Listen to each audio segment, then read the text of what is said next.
안녕하세요. 김우현입니다. 3기 신도시도 추가로 발표가 됐고 수도권 30만 가구 추가 공급 계획이 마무리가 됐습니다. 또 보유세 과세 기준일인 6월 1일도 이제 코앞으로 다가온 시점입니다. 일단 주택시장 전망을 흐리게 하는 여러 이슈들은 정리가 되어가고 있는 시점인 것 같다 이런 생각이 드는데요. 하지만 아직 매수 심리가 회복될 또렷하게 포착세가 보이고 있진 않습니다. 하지만 분위기를 타기보다는 정확하게 현재 상황을 점검을 하고 앞으로의 길을 모색하는 게 좋겠습니다. 그거가 여러분의 가이드가 되어드릴게요. 함께 하시죠. 출발합니다.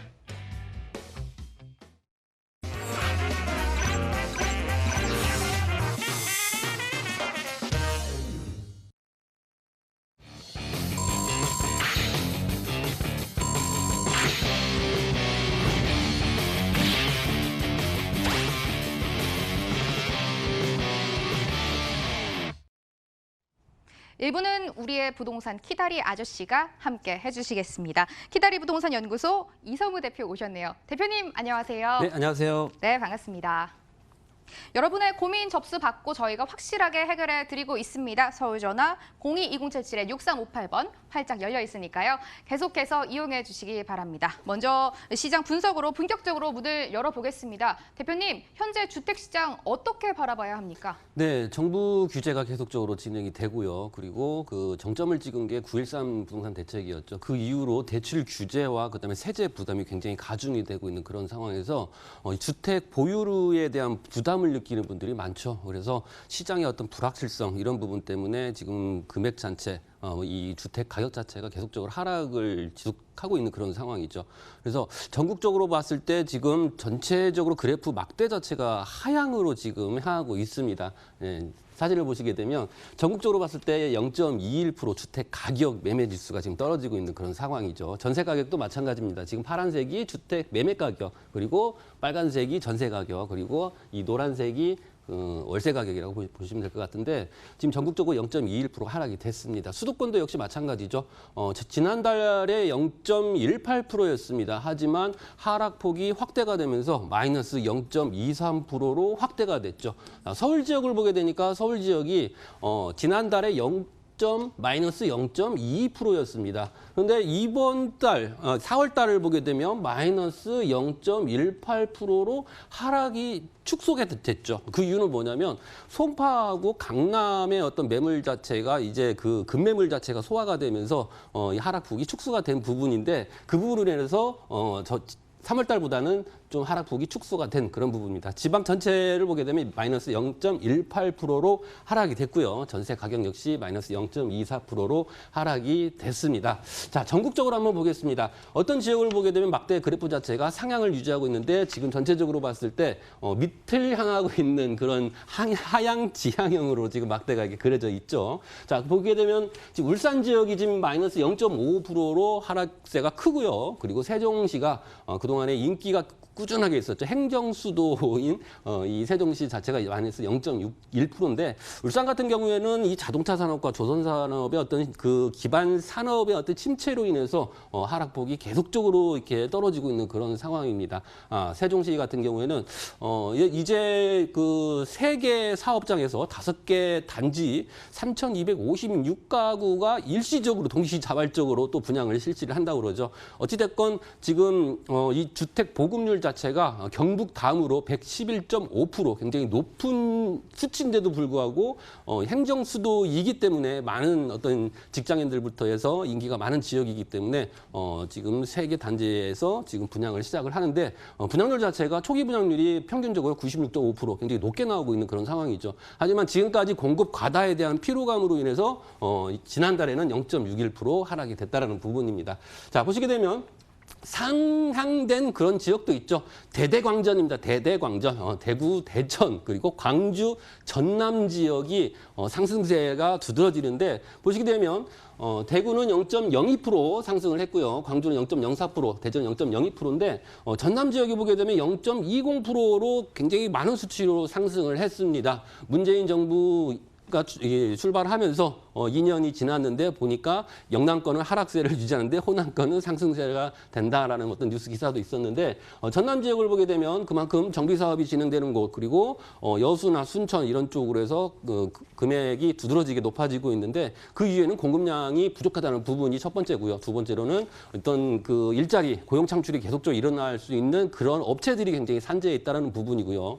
그리고 석유화학 제품의 어떤 계속적으로 인기가 치솟으면서 여수나 순천, 광양 쪽으로 금액이 올라가는데 지난달을 보게 되면 광양이 주택가격 그 변동률 자체가 1위입니다. 2위가 바로 순천이죠. 그만큼 공급량이 부족하고 인기 있는 지역 정비 사업이 진행되고 있는 쪽으로 가격이 두드러지게 올라가고 있다는 부분입니다. 자, 서울 지역을 한번 살펴보겠습니다. 예, 강북 쪽을 보게 되면 노원구와 이제 성동구를 보게 되면 이쪽 지역은 이제 투자 위주로 인기가 많았던 그런 곳에서 급매물이 이렇게 쌓이면서 하락폭 확대가 더욱더 가중이 되고 있는 상황이고요. 자, 도봉구와 그다음에 성북구 같은 경우는 대단지 신규 물량이 계속적으로 나오고 있기 때문에 하락폭이 좀 많아진다라고 보시면 되고, 그다음에 이 서울 전체로 봤을 때 강동구가 마이너스 0.64% 가장 많습니다. 구 자체 내에서도 공급량이 많지만 인근 지역, 하남 지역의 신규 공급 물량의 부담으로 인해서 하락폭이 굉장히 확대가 되고 있는 그런 양상을 보이고 있죠. 자, 양천구 같은 경우에는 지금 재건축에 관련된 부분, 그다음에 대단지 신규 물량이 또 공급이 되면서 마이너스 0.41%로 높은 수치를 보이고 있고요. 강남과 송파 같은 경우에는 하락폭이 축소가 됐는데 그 이유는 뭐냐면 일부 단지가 이제 급매물이 소화가 되면서 상승세를 유지를 했는데 이게 이후에 또 이렇게 소강 상태가 유지되면서 이 대단지 위주로 그 외의 단지가 하락폭이 이렇게 있기 때문에 소강 상태를 유지하면서 하락폭이 축소가 됐다라고 보시면 될 것 같습니다. 자, 다음 달에 또 이렇게 5월 달에 어떤 주택 매매 가격이나 이런 변동률을 또 말씀을 드릴 건데 지금 계속적으로 하락세를 유지하고 있는 곳, 그 중에서도 떠오르는 지역들이 있죠. 그런 부분을 잘 살펴보시고 한국감정원에 나와 있는 그런 자료를 통해서 어느 지역이 상승세를 유지하고 있고 이번 현 정부에서 인기 있는 지역들은 계속적으로 올라가고 있기 때문에 그런 부분을 잘 살펴서 투자를 한번 해보시면 좋을 것 같습니다. 수도권 시장 대표님과 분석해봤고요. 이제 현장으로 직접 떠나보겠습니다. 첫 번째 정보 화면으로 만나보시죠. 서울시 용산구 청파동 다세대 주택입니다. 위치는 6호선 경의중앙선 환승역인 효창공원 앞역 도보 7분, 2019년 5월 준공 예정입니다. 층수는 5층 건물 내 3층으로 방 1개, 거실, 주방, 욕실 구조로 지어집니다. 매매 금액은 2억 8,900만 원, 전세 시 보증금 2억 원에 실투자금 약 8,900만 원이고요. 월세 시엔 보증금 1,000만 원, 월 90만 원, 대출 예상 금액 1억 5천만 원 감안하면 실투자금 1억 2,900만 원으로 전망되고 있습니다. 부동산 키다리 아저씨의 지역 분석 정말 많이 기다렸습니다. 용산구 청파동 주목해 볼 텐데요. 대표님, 네. 용산은 전체가 개발되고 있다라는 생각이 듭니다. 청파동 네, 어떤 포인트 가지고 오셨을까요?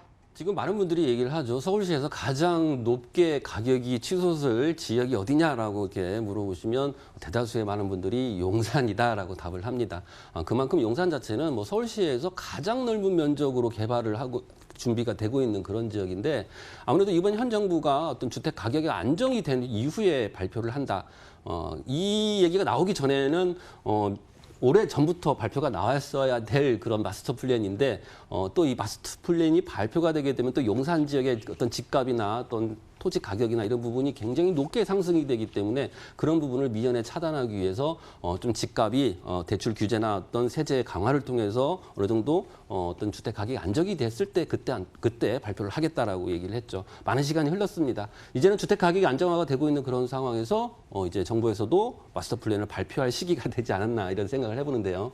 자, 용산구, 자, 3승의 법칙을 제가 누누이 말씀을 드렸죠. 계획 단계, 그다음에 그 발표 단계, 그리고 착공 단계, 완공 단계 이런 식으로 해서 단계별로 3배 정도의 가격 상승을 보이고 있다라는 삼성의 법칙인데 지금 계획 단계지 않습니까? 발표가 아직 안 됐기 때문에 발표가 되게 되면 어느 정도 어떤 주택 가격이나 이런 부분을 미리 선투자를 했을 경우에 이익적인 부분을 볼 수 있겠다라는 부분이거든요. 그래서 지금 뭐 관망 상태로 있는 분들이 굉장히 많은데 이런 지역들을 먼저 살펴보시고 이쪽 지역이 왜 발전이 되는지 그리고 이 국제 업무 단지 아니겠습니까? 국제적으로도 많은 직장인들이 또 그리고 서울의 중심부 용산 쪽으로 향하고 있기 때문에 이런 쪽으로 미리 선투자를 하는데 비싼 전면부보다는 또 후면부로 좀 낙후돼 있고 노불량 건축물들이 많은 이런 지역 쪽으로 생각을 해보시는 게 좋겠죠. 왜냐하면 가격적인 부분이 그만큼 소액으로 투자할 수 있는 여력이 아직은 있으니까 그런 쪽으로 한번 살펴보시면 좋을 것 같습니다. 자, 이쪽 지역은요. 숙대 입구와 효창공원역 6호선이죠. 4호선과 6호선의 더블 역세권의 중간에 위치해 있다고 보시면 되는데 좀 학세권입니다. 이쪽 용산 중에서도 학군이 잘 돼 있는 곳인데 선림중, 선림고, 시광여고, 금양초 그리고 대학교입니다. 여대인데 숙명여대가 또 바로 근거리에 있죠. 그래서 숙명여대 담벼락 사이에 있기 때문에 이 숙명여대의 수많은 학생들, 이 학생들이 뭐 지방 곳곳에서 오고 전국에서도 많이 오는데 이 기숙사가 태부족입니다. 그래서 거의 추첨을 통해서 기숙사를 또 이렇게 입소를 해야 되는 상황이죠. 그래서 입소를 못 하시는 그런 학생들은 가까운 인근 지역의 어떤 그 하숙이나 또는 전세를 얻어서 월세를 얻어서 이렇게 거주를 할 수 있는 그런 공간이죠. 그래서 그런 공간으로 이렇게 살펴보시면 안정적으로 어떤 임대 수익을 가져갈 수 있고요. 그리고 또 용산하고 가깝기 때문에 교통이 좋기 때문에 직장인들까지 품을 수 있는 그런 지역이라는 얘기죠. 그래서 공실의 위험이 많냐 적냐 이런 부분을 따졌을 때 공실의 위험이 그만큼 적은 지역이다라고 보시면 되고요. 그만큼 녹색 공간이 많기 때문에 인기가 더욱더 좋다. 그리고 그 용산 자체에 보게 되면 예전에는 뭐 컴퓨터가 없어서 못 팔 정도로 호황인 산업이 있었죠. 용산 전자상가. 거의 한 해 매출이 10조 원에 가까웠습니다. 지금은 거의 뭐 인터넷 쇼핑을 하기 때문에 지금은 침체되어 있는 그런 곳인데 이제 거듭나는 거죠. 이쪽 지역을 젊은 층 위주로 해서 학생들 그리고 서울 5개 대학이 참여를 해서 그다음에 젊은 사람들이 아이디어를 발현해서 여기에서 어떤 수익적인 모델을 또 만들어서 진행을 하는 디지털 메이커시티가 있죠. Y밸리입니다. Y자가 예스. 그러니까 뭐 이런 아이디어를 계속적으로 만들어서 또 젊은 사람들이 진행할 수 있는 곳으로 발전이 되기 때문에 젊은 도시에 젊은 학생들 그리고 젊은 직장인들이 많이 들어온다라고 보시면 되고요. 남산과 민족공원이 연결이 됩니다. 녹색 공간이 연결이 되면서 한강까지 이어지는 그런 보행도로 그리고 너무나 노후 건축물이 많기 때문에 전면부만 좋은 게 아니라 이제 후면부도 좋아야 되는데 그런 쪽은 어떤 재개발을 통해서 계속적으로 발전을 또 시키고 있는 그런 도심 재생 사업을 또 하고 있는 곳이고요. 국제 업무 지역이죠. 용산구 개발 마스터 플랜이 발표가 되게 되면 이쪽 지역이 굉장히 커지는 선두주자라고 보시면 되겠습니다.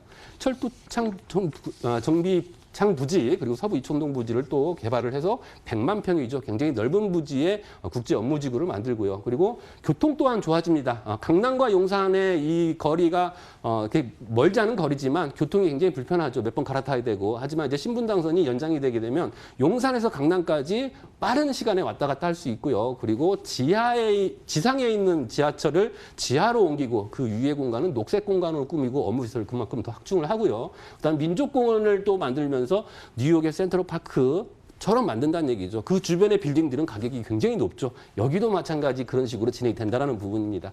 2019년 5월 준공 예정이고요. 5층 건물 내 3층입니다. 방 1개, 거실, 주방, 욕실 1.5룸인데 아무래도 젊은 학생들이 많기 때문에 1.5룸 구조가 인기가 더 좋죠. 자, 금액을 보게 되면 2억 8,900만 원입니다. 보증금이 2억이기 때문에 실투자 금액은 8,900만 원이고요. 월세 같은 경우에는 1억 5천만 원, 1,000만 원에 90만 원입니다. 대출을 고려하시고 실투자 금액이 1억 2,900만 원이 되겠습니다.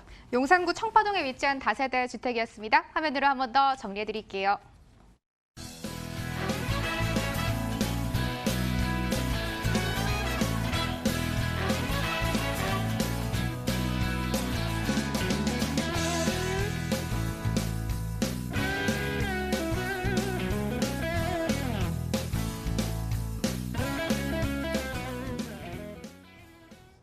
다음 정보도 화면으로 바로 공개합니다. 서울시 송파구 잠실동 다세대 주택입니다. 삼전역에서 도보 2분, 2019년 7월 준공 예정인 곳이고요. 10층 건물 내 5층으로 구조는 방 1개, 거실, 주방, 욕실입니다. 매매 금액은 2억 7,800만 원, 전세 시 보증금 2억 2,800만 원에 실투자금 약 5천만 원, 월세 시엔 보증금 1,000만 원, 월 100만 원, 대출 예상 금액 1억 4천만 원 감안할 때 실투자금 1억 2,800만 원 예상되는 곳입니다.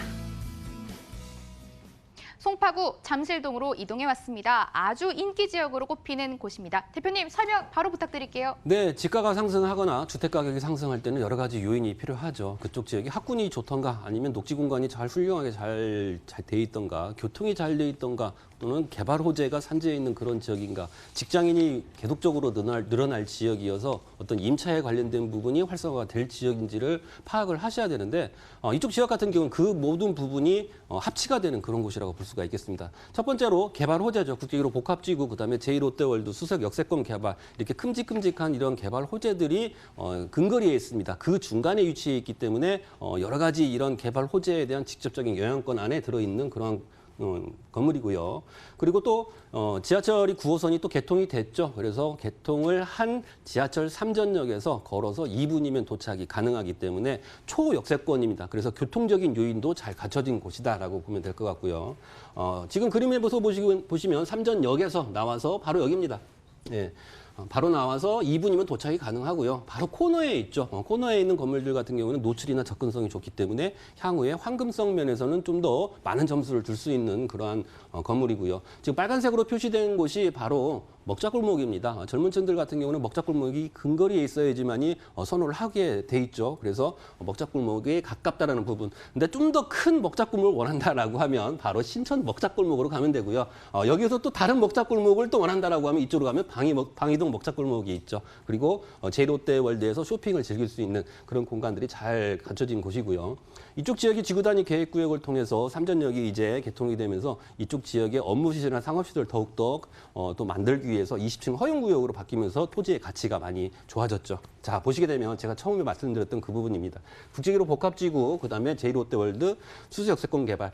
자, 3전역에서 한정거장만 가면 국제기로 복합지구입니다. 그리고 여기 제2롯데월드는 걸어서 갈 수 있는 그런 거리죠. 그리고 수수역세권, 그야말로 어떤 여기도 광역권이나 마찬가지로 광역권 교통이 잘 돼 있고 그리고 비닐하우스 촌이 또 업무시설로 태어나기 때문에 이 세 가지의 이 개발 호재의 중심부에 있다라고 보시면 되겠습니다. 제2롯데월드에서도 가깝고 그다음에 국제기로 복합지구들이 가깝고 그 중앙에 있기 때문에 이쪽 지역은 안정적으로 집가를 유지할 수 있다라는 부분이고요.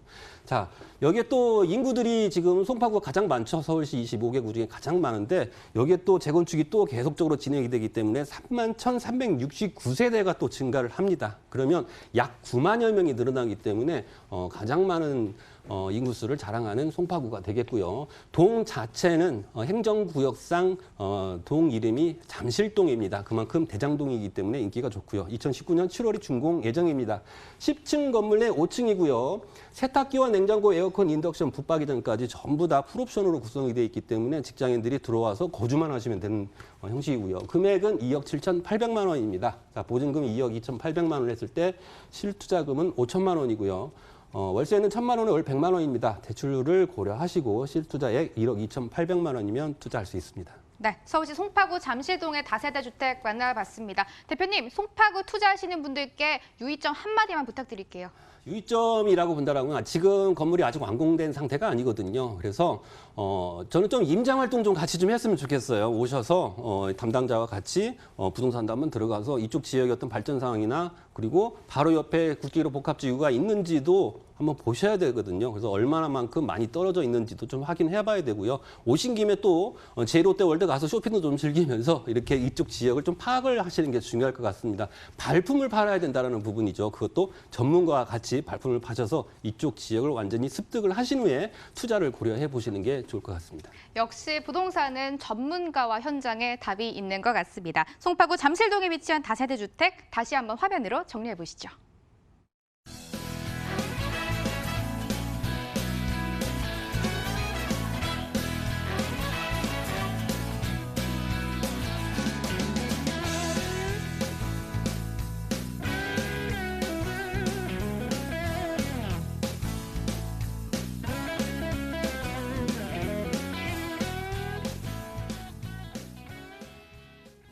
이성우 대표의 무료 세미나 많이 기다리고 계시죠? 오늘도 준비되어 있습니다. 화면으로 함께 가보시죠.